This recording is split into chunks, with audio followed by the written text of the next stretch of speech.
My name is Clara. I'm 28 years old now, but when this story began, I was 22. I've always been a reserved person, the kind who would rather spend the evening with a good book than at a party or out on a date. I grew up as an only child in a small town where everyone knows everyone. My childhood was peaceful, surrounded by my parents' love, but my adult life became a constant struggle to prove I could face the world on my own. I chose to study journalism, a career that had always fascinated me, but college turned out to be much more challenging than I anticipated. During the day, I worked as an assistant at a bookstore, and at night, I attended classes. My free time was nearly non-existent, and my social life consisted of quick chats with classmates or the occasional coffee outing with my friend Laura. There was another reason for my isolation, a relationship I had before meeting Daniel. My ex-boyfriend seemed perfect at first, but over time, he revealed his true self. He was controlling and manipulative, and I spent 2 years convincing myself that what we had was love.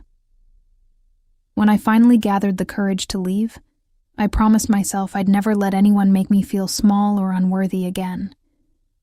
But that promise also left me terrified of falling in love. It was during this period of rebuilding myself that I met Daniel. And it's impossible to tell my story without going back to that night. It was a Saturday evening, and Laura had insisted I join her at a friend's birthday party. I wasn't in the mood, but I eventually gave in.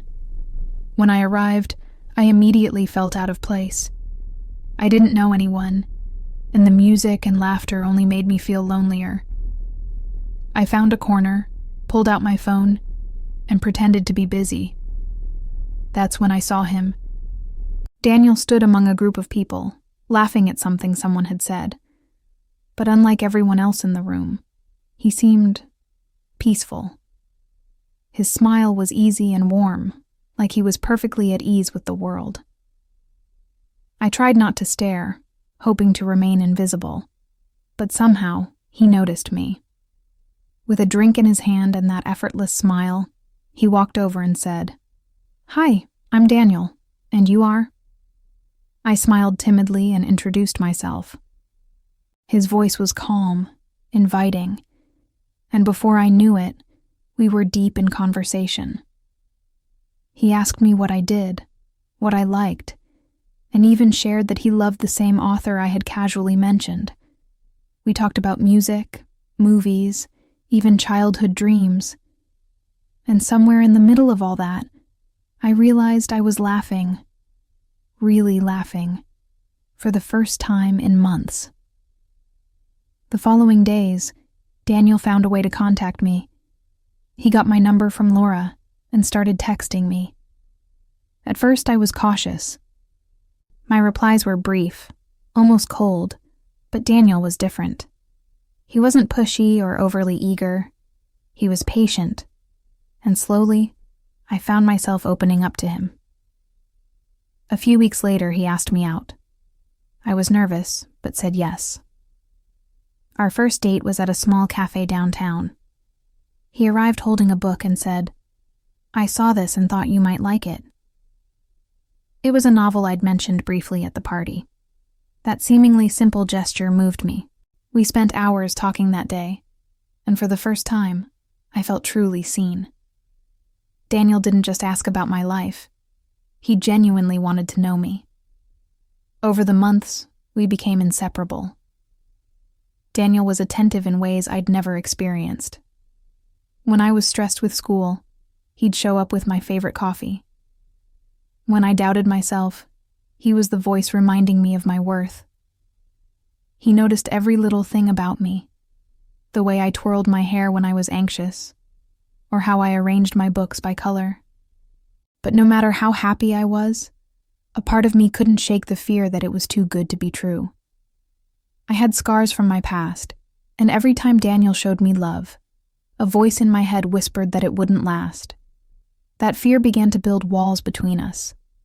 I avoided conversations about the future and pulled away when he tried to get closer.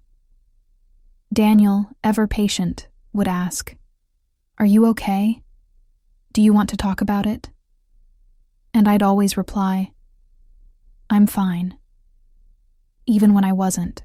I didn't know how to explain my fears, so I hid them behind a smile.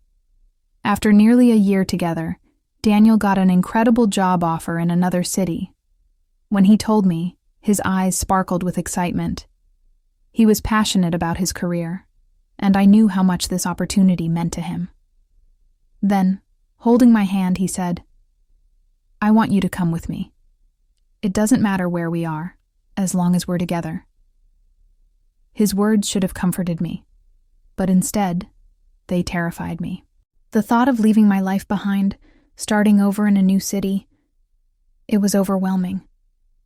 I told him I needed time to think, but deep down, I already knew my answer. When I finally told him I couldn't go, something in his eyes changed. The light I loved so much faded. He tried to convince me, promising we'd make it work, that he'd support me in every way. But I was immovable. My fear won. A few weeks later, Daniel made his decision. He took the job and moved away. I'll never forget the moment he said goodbye. We stood at my apartment door, and he hugged me tightly for what felt like an eternity before whispering, "I'll always love you, but I need to follow my path." He turned and walked away, taking a piece of my heart with him. The months that followed were empty. I tried to convince myself I'd made the right choice, but every little thing reminded me of him. The songs on the radio, the smell of coffee, the sound of rain, it all brought him back. I heard from mutual friends that he was adjusting well to his new life. He'd made new friends and seemed happy.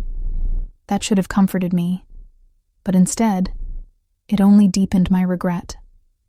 Almost a year later, I gathered the courage to text him. I said I missed him and asked if we could meet. His response was polite, but distant. He told me he was doing well and hoped the same for me. It was clear. He had moved on. Now, looking back, I see how much I let fear dictate my decisions. Daniel was the kind of love that only comes once in a lifetime, and I let him slip away. If I could go back, I'd hold his hand and tell him I was ready to face anything by his side. But life doesn't give us second chances so easily. All I have now are the memories of the man I loved, and the lesson that the greatest risk we can take is letting fear stop us from embracing the love we deserve. Did you like today's story? So, leave your like and subscribe to continue watching the channel's videos. Until the next story.